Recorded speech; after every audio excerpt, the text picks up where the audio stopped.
पिला माने बहुत आनंदित एवं उत्साहित थिले। ए दिवसटी वास्तव में प्रत्येक भारतीयों एक गर्व और गौरवर दिवस। अगर पानी ना हो तो नदियाँ किस काम की, आँखें ना हो तो आंसू किस काम की, अगर हम वतन के काम ना आए तो जिंदगी किस काम की। आज पवित्र साधारणतंत्र दिवस आम विद्यालय में आम आनंदर सहित उत्सव को पालन कलु। पिला माने बहुत आनंदित एवं उत्साहित थिले। ए दिवसटी वास्तव में प्रत्येक भारतीयों एक गर्व और गौरवर दिवस।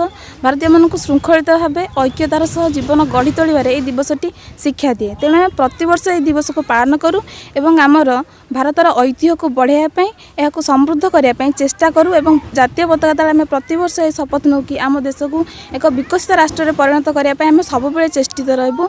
पिलामानकु से बुझेलु कि सेमानक जीवन को श्रृंखलित एवं आदर्श भविष्य रूपे गढ़ी तोलिबे, जद्वारा सेमानक द्वारा ही आम देशर भविष्य उज्जवल हो पार। पिला माने ही देशर आगामी कालीर भविष्य, सेमानक भविष्य उज्जवल हेले देशर उन्नति निश्चित भाव हो पार। पिला माने आनंदर सहित दिवसटी को पालन कले, शिक्षक मान अभिव्यक्ति शुणिले एवं बहुत उत्साहर सहित आम दिवसटी को पालन कलु। आज आम गेड़वा पंचायत 76तम साधारणतंत्र दिवस पालन कराला। एथिरे आमर समस्त वार्ड सभ्य एवं सरपंच एवं पीओ एवं आमर समस्त ग्रामवासी मानक नहीं गाँ साथी मानक नहीं पताका उत्तोलन कराला। आमे संविधान अनुसार किमिति आमर पंचायतर उन्नति मूलक हम बा समस्त समान परिमाण समस्त जनसाधारण न्याय पाइबे आमे चेष्टित होछु। Getting freedom, India has no laws and order for the people of India. A great man named by Dr. Bhimrao Ambedkar thought first about it, and he had written some laws and order for the people of India administrated. The book was called Constitution, and the B.R. Ambedkar was called the father of the Constitution. Since 26th January 1950, India has no laws. And Bhimrao Ambedkar thought first about it, and he write some laws and order. And he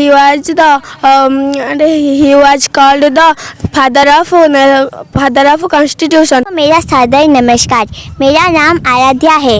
आज 26 जनवरी है। सबसे पहले मैं आप सभी को गणतंत्र दिवस की हार्दिक शुभकामना देता हूँ। गणतंत्र दिवस हमारे देश का राष्ट्रीय त्यौहार है। इस दिन हमारा देश का संविधान लागू हुआ था। हमारा संविधान 1950 को मिस्टर बी आर अम्बेडकर के लिखे हुए शब्दों से लागू हुआ था। मुझे भारतीय होने पर गर्व है। मैं अपने देश से बहुत प्यार करता हूँ। मैं आप सभी को गणतंत्र दिवस में एक छोटी सी शायरी सुनाना चाहता हूँ। अगर पानी ना हो तो नदियाँ किस काम की, आँखें ना हो तो आंसू किस काम की, अगर हम वतन के काम ना आए तो जिंदगी किस काम की। भारतर 76तम साधारणतंत्र दिवस सारा भारत वर्ष रे पल्ली टू दिल्ली पर्यंत पालन करा जाउछि। एही साधारणतंत्र दिवस को आम गेड़मा प्राइमरी स्कूल तरफ अति आडंबर सहकारे पालन करा जाउछि। प्रधान शिक्षयित्री श्रीमती सविता महांती अध्यक्षतार समस्त छात्र छात्री एसएमसी कमिटी मेंबर्स एवं अभिभावक माने उपस्थित रही। यही साधारणतंत्र दिवस को अति आडंबर सहित पालन करा जायतिला। यही साधारणतंत्र दिवस रे आम स्कूल रे छुआ मानकु नहीं जो प्रतियोगिता होता तार प्राइज वितरण आज अनुष्ठित होता। छुआ माने अति आग्रह सहकारे उक्त कार्यक्रम को उपभोग करथिले एवं छुआ मान मनरे आज दिन को अति खुशीर दिन भली पालन करने सहित से माने तांका भविष्य यही साधारणतंत्र दिवस को आगु को अति उज्जवल सरस सुंदर करिवे सेति से माने शपथ मध्य नहीं।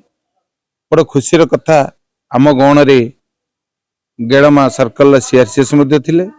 पूर्वतन प्रधान शिक्षक लक्ष्मीधर साहू उपस्थित थिले। सहकारी शिक्षक सरोज कुमार पटनायक थिले एवं अभिभावक निर्मल जेना एवं अन्य अभिभावक माने थिले। एथिरे छात्रछात्री मानकर भाषण अति उच्च कोटीर होइतिला।